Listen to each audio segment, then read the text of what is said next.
Kung mayroon kang sciatica, pananakit sa likod ng puwitan, parang kinagat o kahit pananakit sa likod ng hita, parang kuryente na minsan umaabot pa hanggang guya o hanggang paa, suwerte ka. Dahil sa video na ito, hindi lang kita tuturuan ng mga pinakamagagandang ersisyo para mabawasan ang sakit at mga sintomas, kundi ituturo ko rin sa iyo kung paano makilala ang totoong sciatica sa pekeng sciatica. Maraming kalituhan kapag naghahanap ng ehersisyo para sa kondisyon mo tungkol sa totoong at pekeng sciatica, lalo na kung paano ito makikilala. Tuturuan kita ng simplang pagsusuri para malaman mo ang iyong kalagayan at maituro ko ang tamang ersisyo. Dahil dito sa video ay ipapakita ko ang mga ersisyo para sa totoong at pekeng sciatica.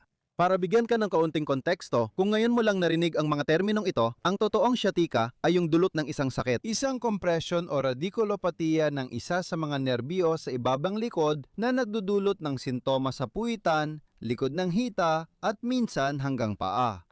Ang pyramidal syndrome o pekeng sciatica ay mas isang problemang muscular sa bahagi ng balakang ng ilang mga kalamnan na maaring magdulot ng pattern ng pananakit na katulad ng sciatica, tulad ng pananakit sa puwitan o sa likod ng hita. Sa pangkalahatan, ang pekeng sciatica ay hindi bumababa lampas sa tuhod at maaring makilala mula sa totoong sciatica sa pamamagitan ng isang simpleng pagsusuri na gagawin natin ngayon agad-agad.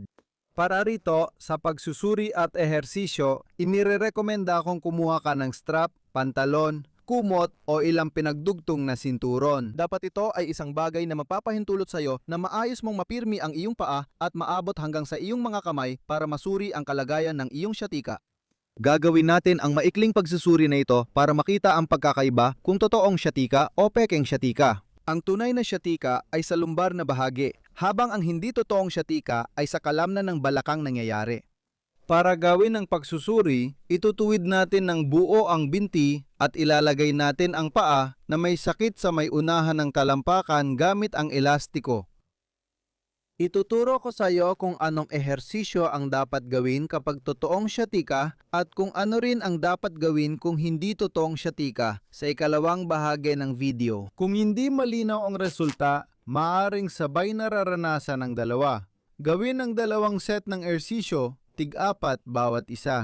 Kapag nandito ka na, magdagdag ka ng kaunting tension gamit ang elastic o kumot sa iyong binti at dahan-dahang itaas ang masakit mong binti.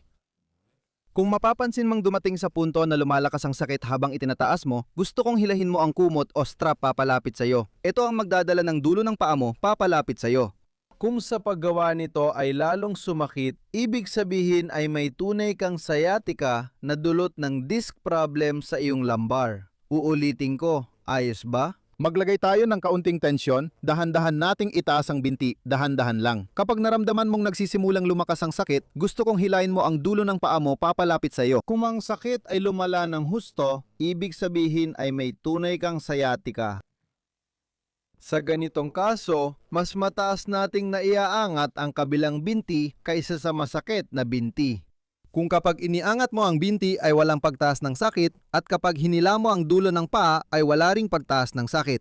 At kung pareho mong naiaangat ang dalawang binti nang hindi nagbabago ang uri ng sakit na nararamdaman mo sa may puwitan o likod, mas malamang na ito ay problema sa balakang, pyramidal na syndrome, malalim na kalamnan sa may puwitan o ibang problemang kahawig ng sciatica.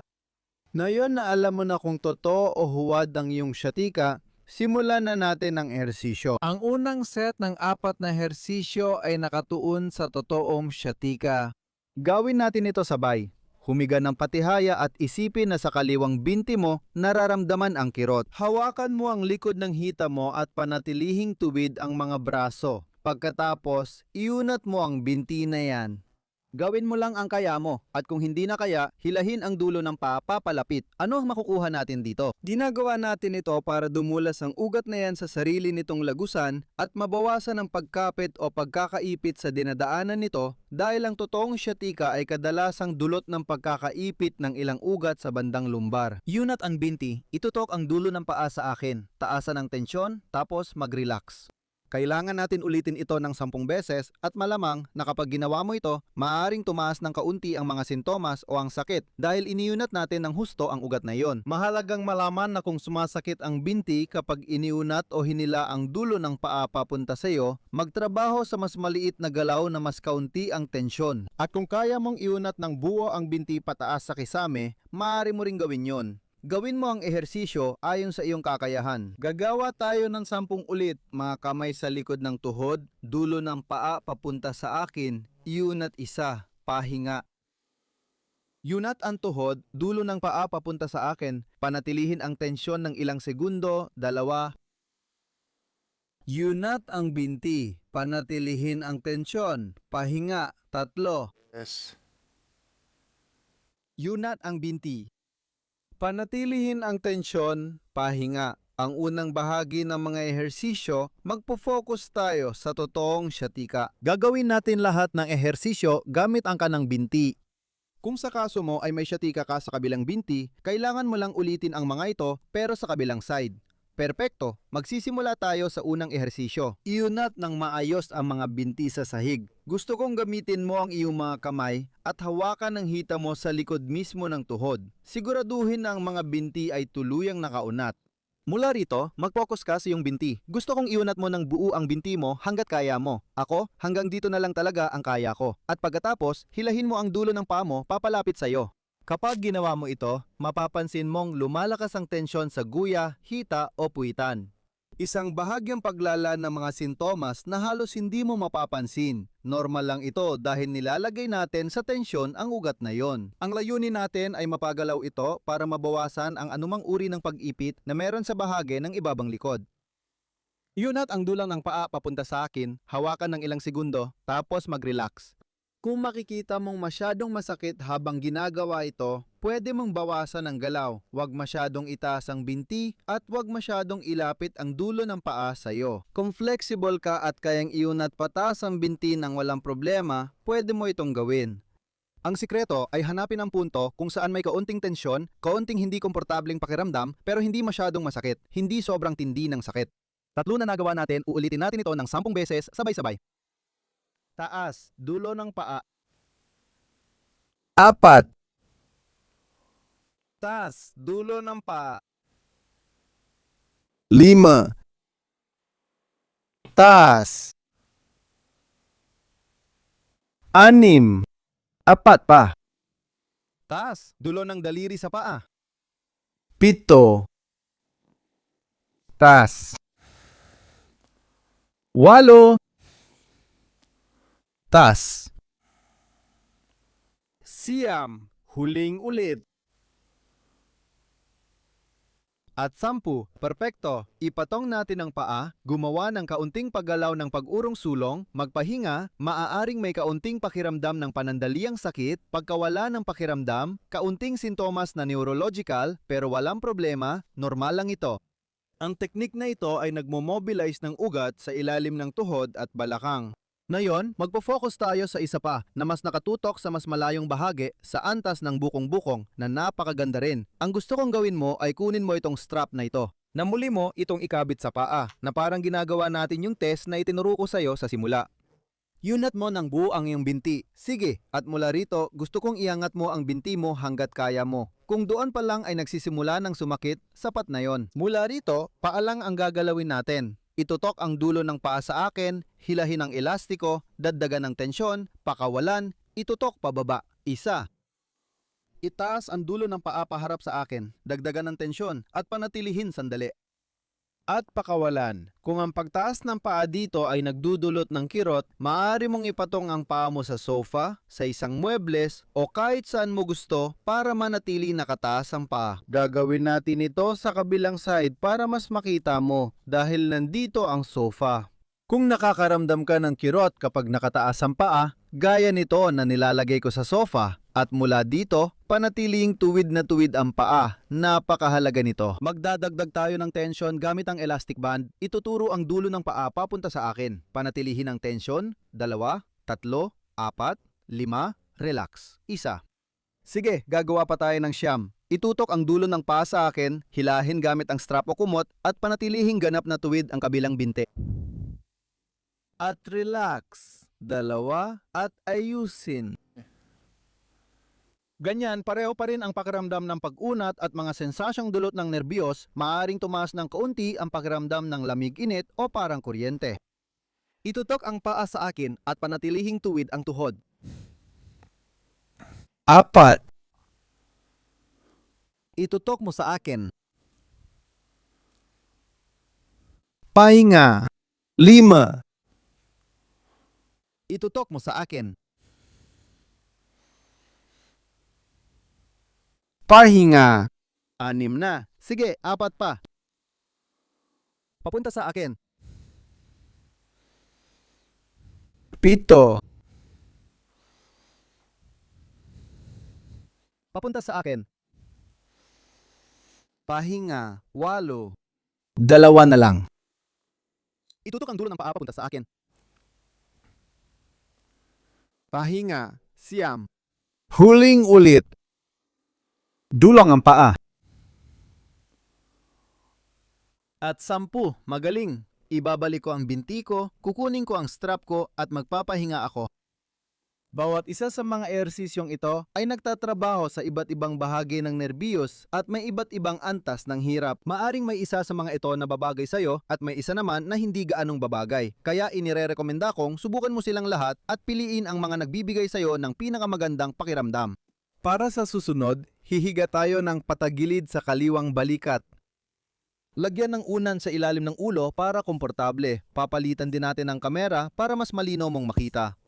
Gagawin natin halos kaparehong ehersisyo gaya ng nakatihaya. Iunat mo ng todo ang binti sa ibaba at iwang nakapwesto ang binti sa itaas, yung may sakit sa syatika. Hawakan mo ang hita mula sa likod ng tuhod gamit ang mga kamay, tapos ulitin natin ang ginawa natin kanina. Pag-unat ng tuhod habang yumuyuko ang dulo ng paa papunta sa'yo, mapapansin mong mas tumitindi. Ang paninikip ay galing sa nerbyo. Dito, kapag naglagay tayo ng kaunting pag-ikot sa bandang lumbar na bahagi ng likod, mas nararamdaman natin ang tindi. Kung nasaktan ka ng mga nauna, mag-ingat ka. Iniluluwag ko ang hawak sa ibaba. Gusto kong gawing parang maliit na bandeja ito sa tuhod para makapagpahinga. Iniunat ko ang binti, ang dulo ng paa ay nakaturo sa akin. 2, At nagpapahinga ako.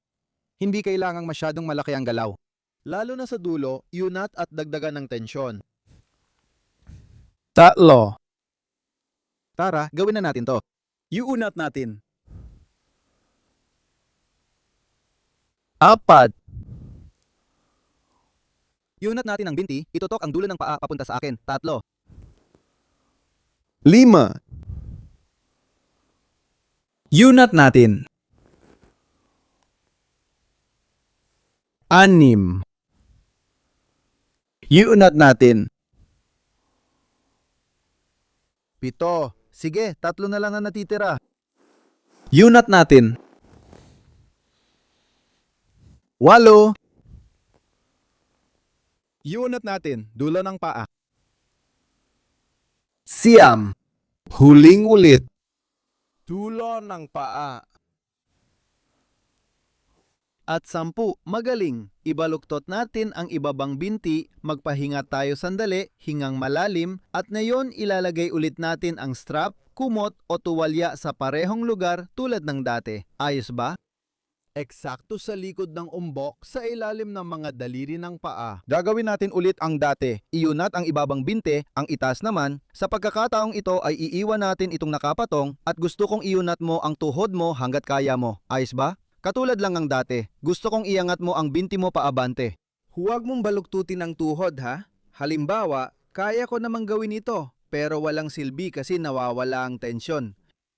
Panatilihin mong nakaunat ang binti, gamit ang strap, hilahin mo papalapit sa'yo hanggang maramdaman ang pagigting sa likod. Ayos na yan para sa akin. Mula rito, kunin ang elastiko at hilahin ang dulo ng paa palapit sa akin. Mag-ingat sa tensyon. Matindi ang tension dito, kaya ibababa ko ng kaunti ang binti. Sisiguraduhin kong nakaunat ang tuhod dahil ito ang madalas mabaluktot. Dito natin gagawin, ayos ba? Dulo ng paa papunta sa akin, 1, 2, 3, 4, pahinga, 1. Dulo ng paa papunta sa akin, hinihila ang strap na yan, 2, 3, 4, pahinga, 2. Paminsan-minsan hawakan mo tuhod mo kasi laging nagbe-bend yan. Dulo ng paa papunta sa akin. 3, Tuloy tayo, gagawa ng 10, dulo ng paa papunta sa akin. 4, 4, tandaan mo, huwag i-bend ang tuhod, dulo ng paa sa akin. 5, Dulo ng paa papunta sa akin, tuhod na tuwid na tuwid. 6, Dulo ng paa papunta sa akin, hawakan sandali. 7, Dulo ng paa. tuhod. 8, Sige, huling 2. Para sa akin, ito na ang pinakamataas na tensyon sa nerbyo. Sobrang intense na ersisyo. Siyam, nire-relax ko ang paa na yan, tandaan ng tuhod. Huling ulip, dagdagan natin ang tensyon, ang galing. Et 10. Perpekto, dahan-dahan lang. Tulungan mo ang binti mong bumalik. Ayos ba? Tulungan mo, tulungan mo. Ibaluktot ang nasa ibaba at manatili sa komportableng posisyon. Narito ang 4 na ehersisyo para gamutin ang tunay na sciatica na dulot ng ilang uri ng problema sa disc sa bahaging lumbar. Ngayon, lilipat tayo sa ikalawang bahagi, ang sciatica na sanhi ng mga kalamnan sa balakang o piriformis syndrome o pekeng sciatica. May mga pagkakataon na magkasabay na nararanasan ang dalawa, kaya kung ang unang pagsusuri ay hindi naging maganda ang resulta, medyo malabo, hindi mo alam kung ano ang desisyon, pwede mong gawin ang parehong set ng mga ehersisyo, wala namang masama doon. Ayos, magpalit tayo ng posisyon, humiga tayo ng patihaya. Ilagay mo ito sa tabi dahil makakatulong ito sa atin sa ikalawang bahagi. Simulan na natin ang ehersisyong mas nakatuon sa kalamnan ng balakang. Tutupin ko muna ang unan para komportable ako. At sa pagkakataong ito, gagawin natin ang paggamot sa kabilang binti, ang kaliwang binti, para hindi ito magselos. Unang ehersisyo, pag-unat sa panlabas na bahagi ng balakang, lalo na sa mga panlabas na rotator. Gusto kong kunin mo gamit ang iyong binti, ilagay mo ang iyong bukong-bukong sa antas ng hita, tingnan mong mabuti dito kung paano namin ginagawa. Bukong-bukong sa antas ng hita at kunin mo ang iyong sinturon at ipasok mo ito sa pagitan ng mga binti at ilabas mo sa kabila. Ganyan, sinturon o belt, kahit ano gusto mo. Pwede mo itong ilagay sa ilalim ng hita, gaya na nakikita mo dito sa akin, o pwede mo rin itong ilagay sa harap ng tuhod. Pareho lang naman yon. Sa harap ng tuhod ay dito yon. Sa kahit anong kaso, ang ginagawa natin mula dito ay hilahin gamit ang ating mga braso, dalhin ang kanang binti papunta sa dibdib na otomatikong magdudulot ng kaunting pagkapit o pagigting sa bahagi ng kaliwang balakang. Kung nakikita mong hindi masyadong mahigpit ang pakiramdam, ang maaari mong gawin ay maglaro sa posisyon ng bukong-buong na ito. Ilagay ito ng bahagya palabas, papuntang labas, at suportahan gamit ang lulod imbes na bukong-bukong. Subukan ulit at tingnan kung anong pakiramdam mo kapag hinila mo. Pwede rin tayong maglaro sa pagbaluktot ng tuhod, ilapit o ilayo ang sakong sa tiyan. Lahat ng yan ay pwedeng makaapekto at makatulong dalhin ang tensyon sa gusto mong lugar, lalo na para maramdaman ang pagkapit o paghigpit sa kaliwang puwet. Hilahin natin gamit ang ating mga kamay, panatilihin ang posisyon ng mga 30 segundo. Ang gusto ko ay gumawa ng maliliit na galaw na pabalik-balik, napakalambot, napakaganda. Sige, bilang tayo hanggang 30. Nasa 10 na tayo.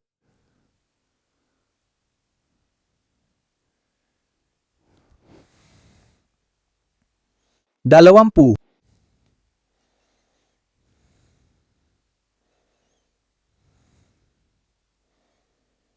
At 30, dahan-dahan lang. Ilagay natin ang paa sa sahig. Kabilang binti. Napakagaling. Tanggalin ang strap.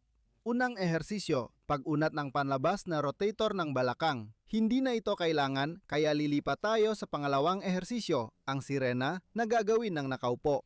Iminumungkahi kong subukan mo silang lahat at piliin mo ang mga nagbibigay sa iyo ng pinakamagandang pakiramdam. Pagkatapos, ulitin mo ang mga iyon. Ayos ba? Sa dulo ng video, ipapaliwanag ko ng eksakto kung ano mismo ang tamang dami at dalas ng mga ito. Ayos, para sa sirena, uupo tayo sa sahig. Ilagay ang mga paa sa harap, mas malapad ng kaunti sa balikat ang pagitan. Ibaba ang mga tuhod sa kaliwang bahagi. Pansinin mo ang posisyon. ang kaliwa kong sakong nakadikit sa kanang tuhod. Ilalapit ko pa ng kaunti ang binti para mas komportable. Mula sa posisyong ito, ilalapit ko ang dibdib sa kaliwang tuhod, gaya ng nakikita mo. Ilapit mo ng husto ang dibdib hanggat kaya mo. Walang problema kung medyo umaangat ang kanang puwet mula sa sahig. Ang mahalaga ay malapit ang dibdib mo sa tuhod na yon. Ilagay lang ang mga bisig sa sahig at hayaan, ayos? Dapat maramdaman ang banat sa kaliwang puwitan. Hawakan ang posisyon ng 30 segundo, sabay tayong magbilang.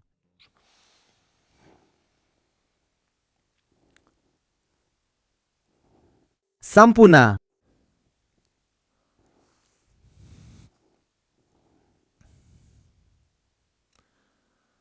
Dalawampu na.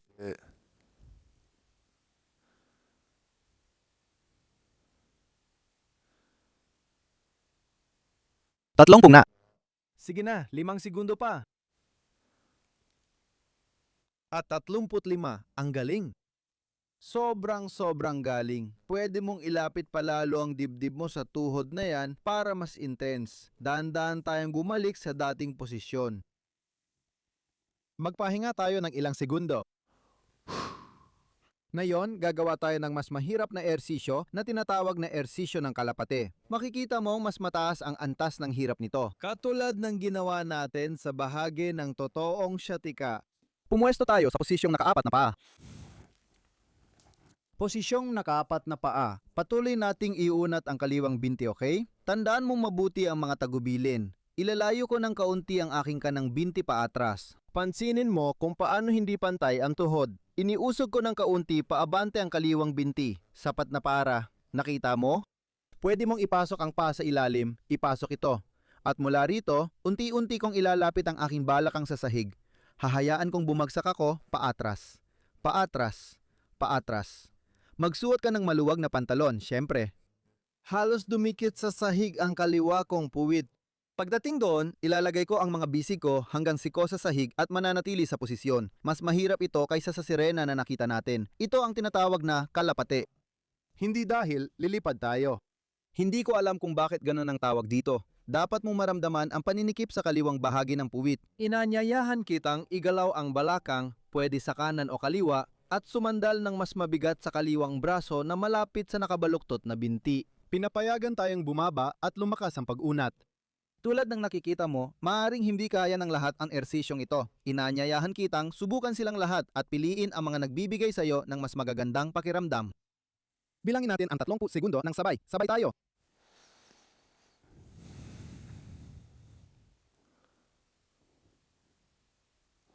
Sampu na ang lumipas.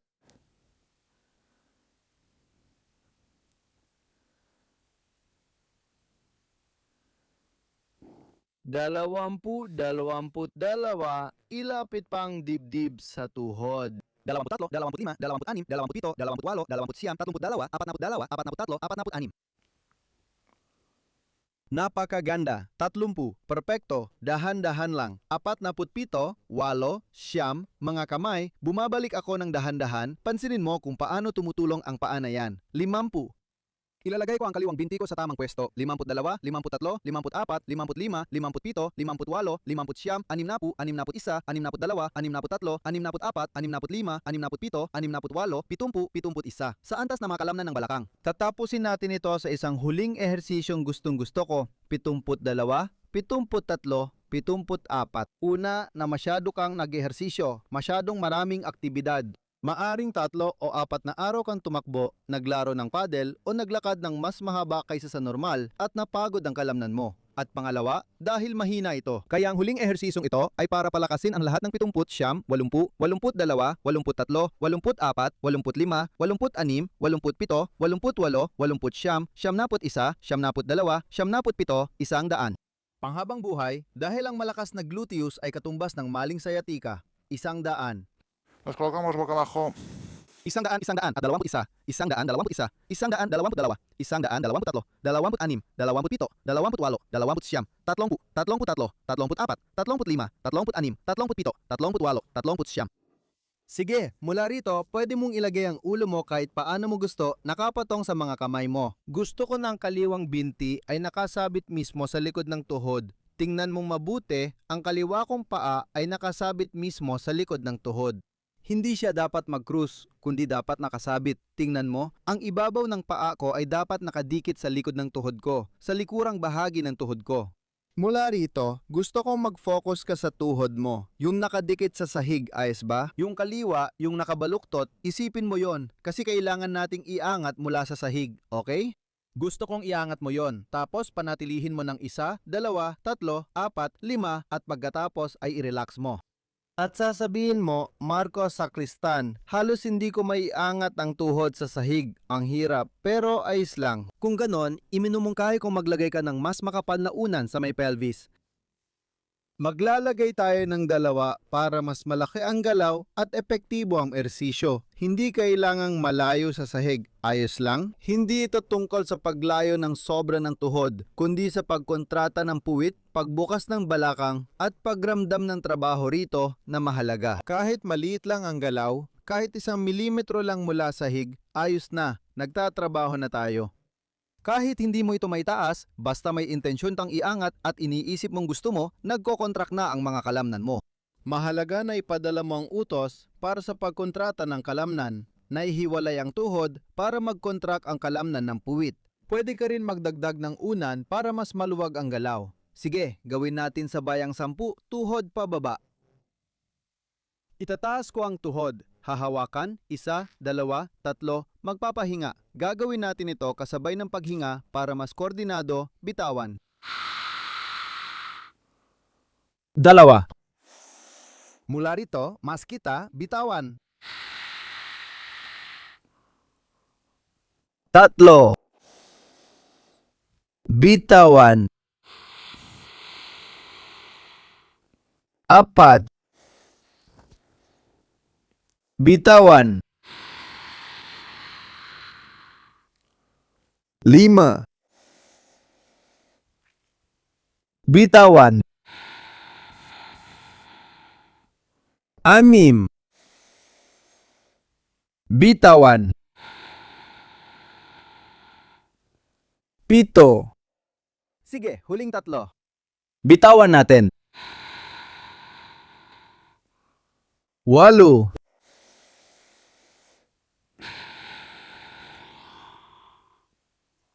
10.